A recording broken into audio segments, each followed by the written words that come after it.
অন্যদিকে স্বরূপনগর, এবার স্বরূপনগরে গ্রেফতার বাংলাদেশি তাড়ালি সীমান্ত থেকে জালে অনুপ্রবেশকারী। গতকাল রাতেই সীমান্ত পারের সময় আটক। আরো বিস্তারিত জানাবে অনুপম সাহা, রয়েছে আমার সঙ্গে। অনুপম। হ্যাঁ দেখো, এই যে স্বরূপনগরের যে তাড়ালি সীমান্ত, সেই তাড়ালি সীমান্ত দিয়ে এক বাংলাদেশি নাগরিক যে বিগত 7 মাস ধরে ভারতে বসবাস করছিল, অবৈধভাবে সে ভারতে এসে ভারতে বসবাস করছিল এবং এই মুহূর্তে যেহেতু যেসব বাংলাদেশিরা ভারতে আত্মগোপন করে রয়েছে তাদেরকে যেহেতু পুলিশ বিএসএফ তারা খুঁজে খুঁজে বের করছে, সেই জন্য সেই ভয়ে তারা কিন্তু এখন এবার আবার বাংলাদেশে ফিরে যাচ্ছিল।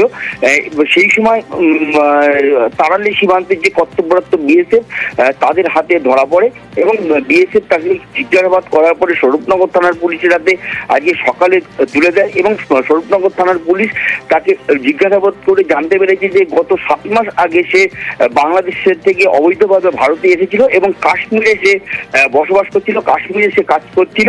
এরপর স্বরূপনগর থানার পুলিশ আজকে বসিরহাট মহকুমা আদালতে তোলে। ধন্যবাদ।